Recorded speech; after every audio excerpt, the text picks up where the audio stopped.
Hey dudes and dudettes, it's me, E.H. Ivins, and this is another edition of The Radical Reset.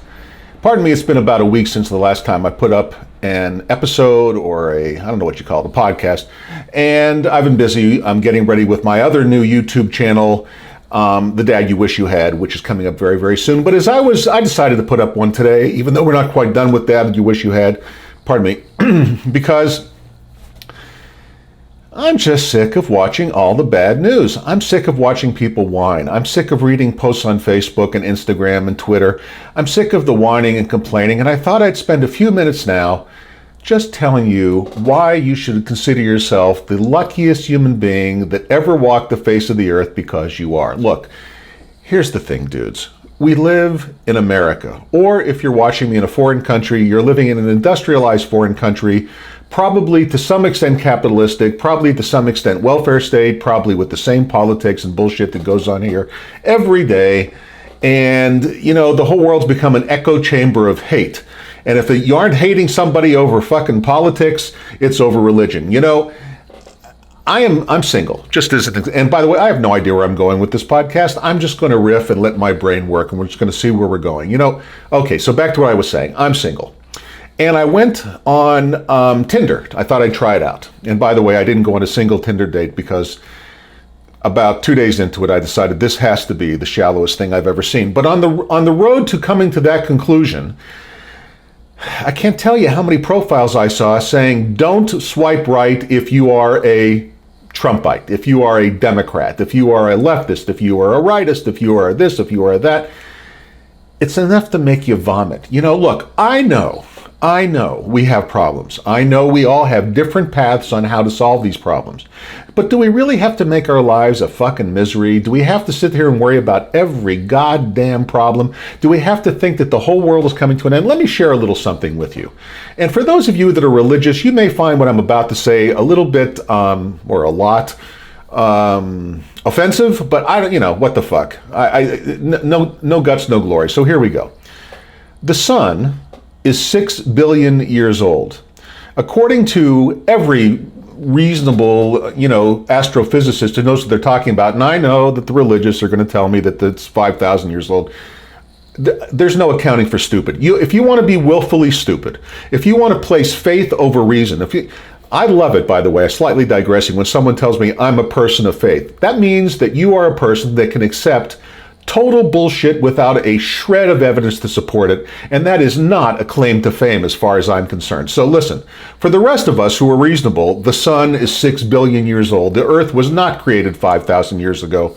Evolution is real and true, and let us not get into, you know, this superstitious bullshit nonsense. You know, there are 10,000 religions active in the world today. 10,000. What are the odds that yours is the one that has the line to the absolute true God? That the true God revealed himself to your group, but nobody else in the other 9,999 religions, not to mention the thousands that have gone before. Yours is the special one that God revealed himself to. You know, as a Jew, I'd have to believe that God, at the time the Chinese, you know, civilization was flourishing in Asia, chose to reveal himself to some illiterate Bedouin in Palestine, and you know, and this is, anyway, the whole fucking thing's ridiculous. I mean, it's fucking ridiculous. So let's just talk about reality as it is, and it's a happy reality if we can all be human beings for a bit and just agree on the facts. And the fact is, the sun, where did I go? I told you I didn't know where I was going with this. I'm just going to come around to it. The sun is 6 billion years old.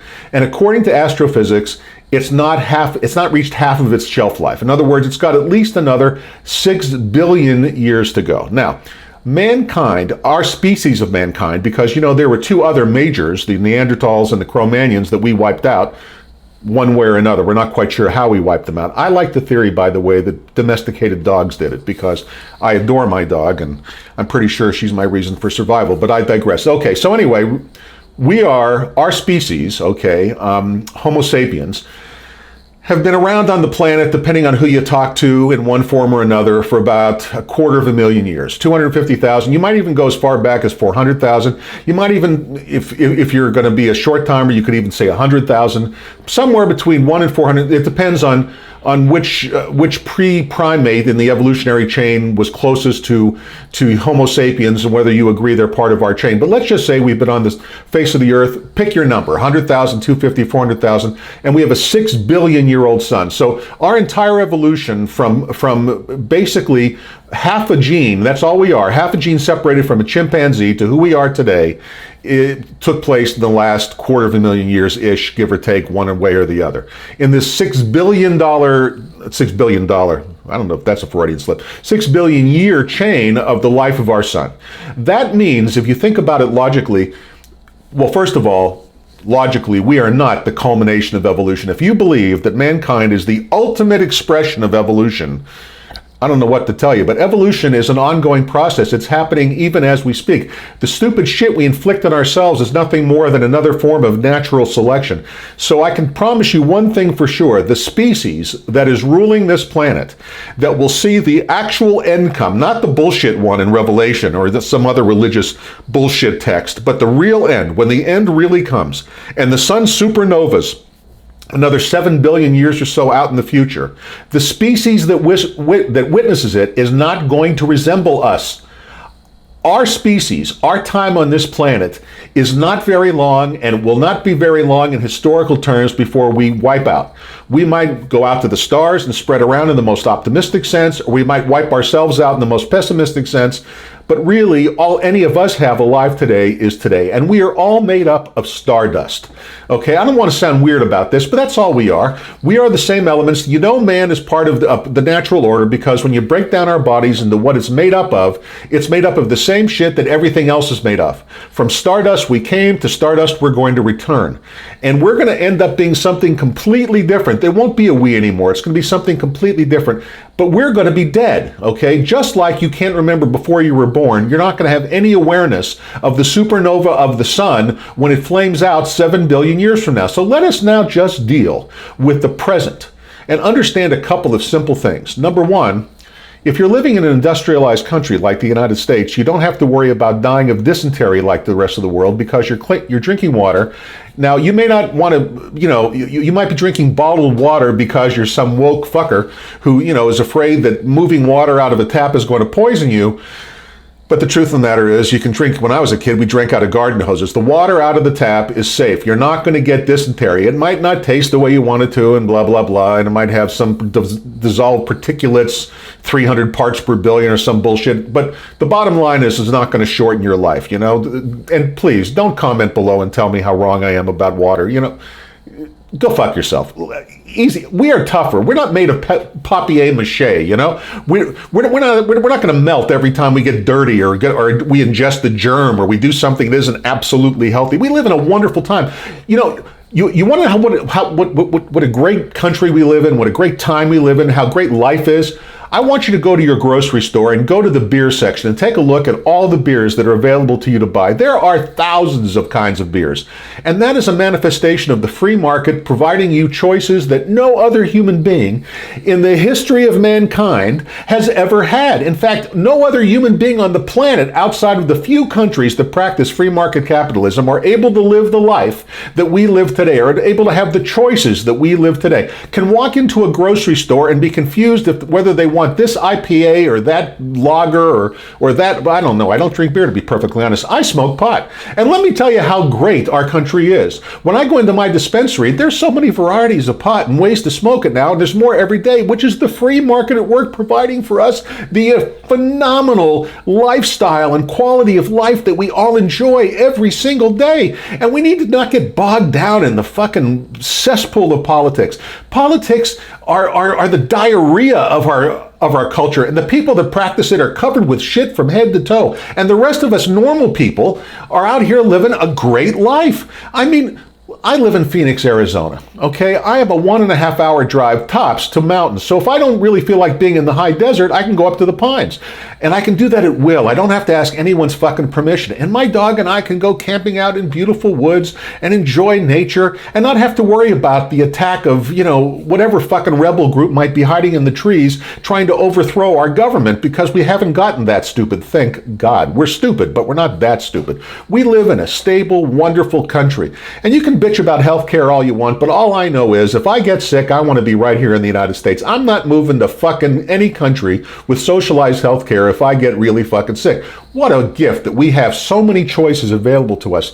We're trying hard to fuck it up, but let's count our blessings while we're here and alive. And you know, by the time we actually fuck it up, a lot of us watching this video are going to be dead. Let us not worry about what's going to happen down. You know, there is no control of this. We don't know what the butterfly effect is going to be from what we do. Whether we pull on one thread here is going to cause a rip down the road. We can only make the best and most wisest decisions possible and hope for the best. But you know, in the end, for all the shit, for all the storms, and for all the problems, and for all the things that this country has gone through, for all of its issues, for all of its innumerable issues that I'm not going to discuss any of them today. It all boils down to this.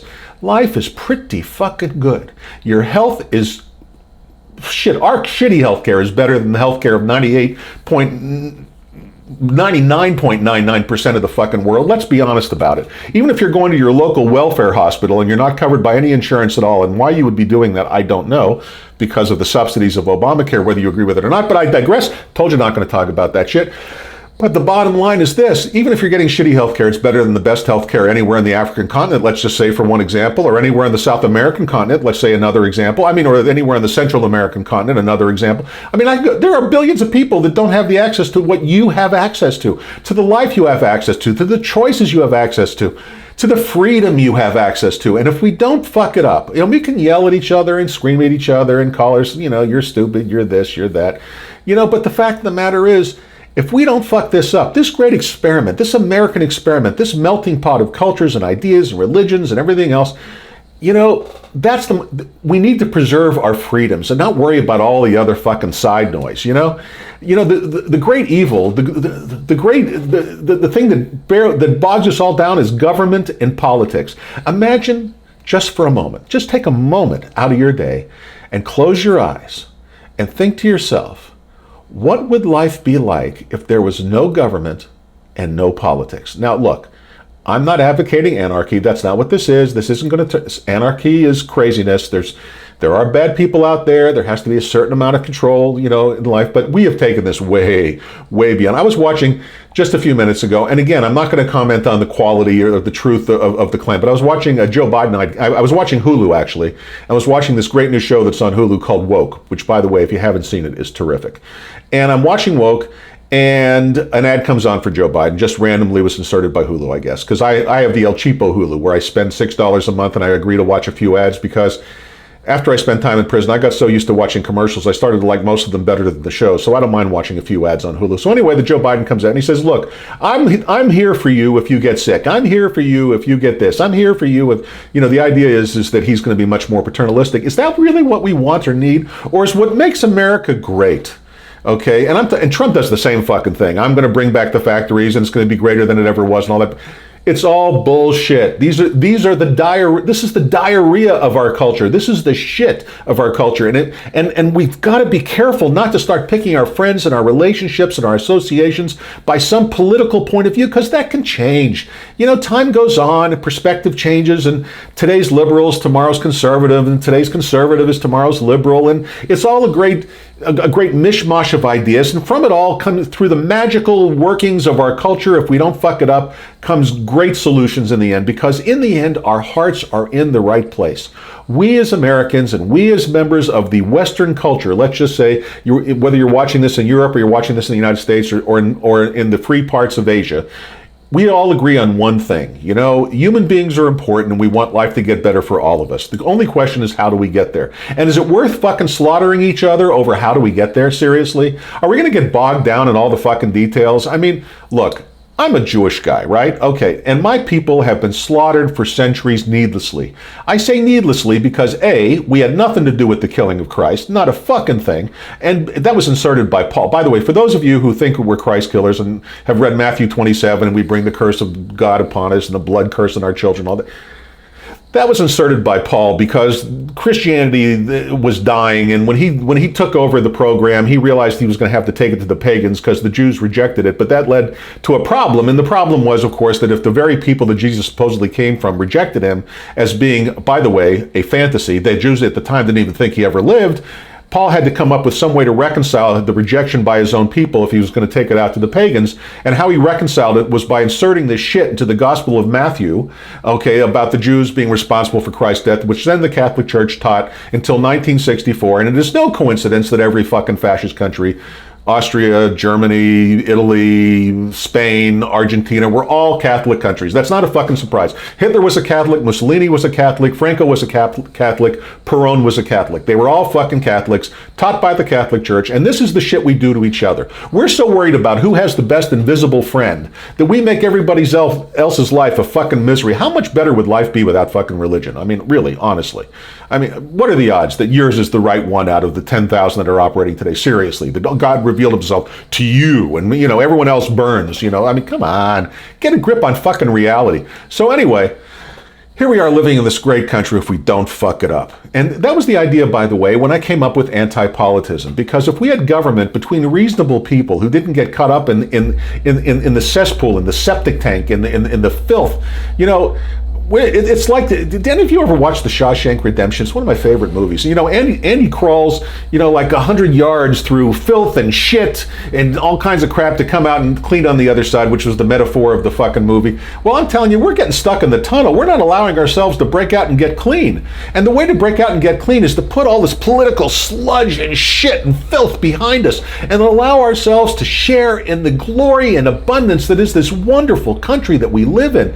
And not because we have the prettiest country, because there are prettier places than anywhere in the United States, or at least a tie. I mean, if you think the Rocky Mountains are pretty, take a trip up to the Canadian Rockies near Banff. It'll blow your fucking mind. That has got to be the prettiest place. It makes the Swiss Alps look like fucking foothills as far as I'm concerned.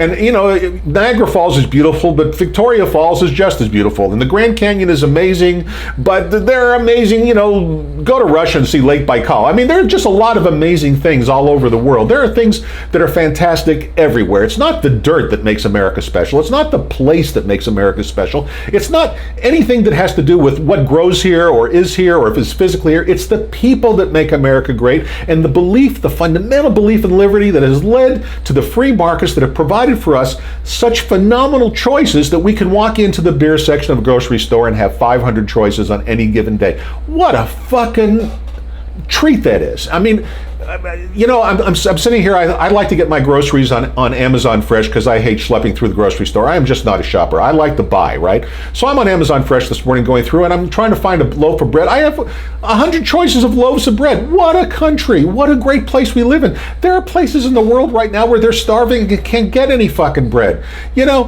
This morning, my biggest worry was that the low tire pressure light went off in my Subaru. I mean, big fucking deal. It's not like most of us are facing the end of mankind. COVID's a bad flu. Everything, it's just going to pass. All of the problems that we're dealing with today are going to pass.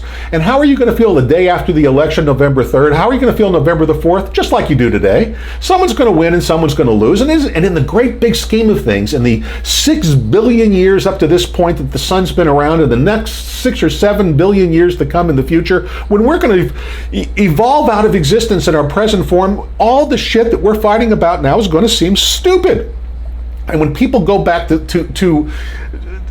take a look at our culture and to explore, and they're digging up our feces out of recycling pits and shit, and they're analyzing I'm talking about it's a million years from now and mankind has evolved or gone or we're in the stars or something else has taken over and there's, lizard people or whatever the fuck it is, or bird people or dog people. I personally am hoping for a dog planet because, I think dogs should inherit the earth because they don't have any fucked up psychology. By the way, this is why I love dogs. And I know I'm digressing, but just to share with you while I'm riffing here, dogs are wonderful because they have no psychology like fucking people. If they're happy, they're happy. They don't ask themselves, why am I happy? How can I allow myself to be happy? I should be guilty for being happy. They're just fucking happy. And when they're sad, they're sad. And there's nothing wrong with embracing your sadness.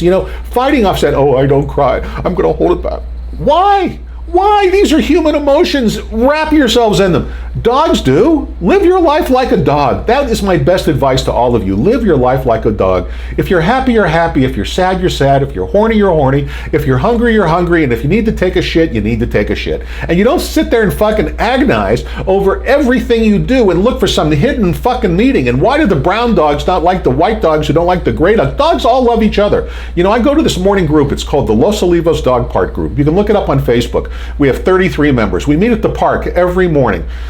And when I say 33 members, there's probably 60 people that kind of gather around. That's just the Facebook group. And they bring their dogs. And every morning there's 2 or 3 dozen dogs, and they're all playing. And we have, you know, German Shepherds and Belgian Malinois and Rhodesian Ridgebacks and my Pepper, who's an Airedale Terrier. And we've got Beagles, and we've got Italian Greyhounds, and we've got Shih Tzus, and we've got Chihuahuas, and we've got, I mean, it goes on and on and on. And I know all the dogs' names, by the way, better than I know the people's names, which I'm not sure what that says about me, but it's true. But anyway, the point is, none of them care what fucking breed they are. They just play as dogs. You know, Pepper isn't going to catch the Rhodesian Ridgeback when she plays tag, but that's not the point. They're having a fun game. And the Rhodesian Ridgeback, who's faster than Pepper, slows down a little bit to let Pepper get a chance.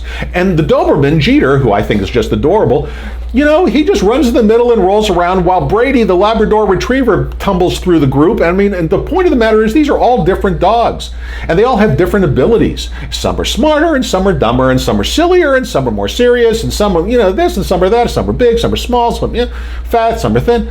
But they all just get along because they get all the fucking psychology out of it. They're not looking for the reason they're unhappy. They're just thrilled to be dogs in a beautiful city park in the middle of a great place in a perfect day with the sun shining, when they get to run around and smell with their 1,000 times better smell than we have, enjoying the heroin that are all those smells in their brain, and their synapses firing, all the glory and the love that they have, and they just love every fucking minute of their lives. And that's how we have to live too. Let's get out of all this political shit. You should become an anti-politics just because we reject all this political shit. We reject all of these parties. We reject all of this right and left shit. We reject all of this ideology determines who your friends are. To be an anti-politist or to buy into what I'm saying is just to be happy to be alive. And the governing part is the least of it. Who's going to be there for you when the chips are down? Your friends, your neighbors, your family. Not the fucking government. The government just gets in the way of everything, not politics. You know, when the chips were down for me, when my company failed in 2008 and one thing led to another and I found myself in prison, I found out that I had great family and great friends. And that was the gift. People, because any asshole can be loyal to you when things are good. It's when things turn to absolute shit that you find out what you've got. And that's when you realize how lucky you are. Through the worst, even through the worst of times, you can find a reason to feel lucky. Think about it. And if the worst happens to you or is happening to you even as I'm speaking now, think about it. Who are you going to reach out to? I don't care if you're a Democrat or a Republican, left or right, libertarian, not, whatever.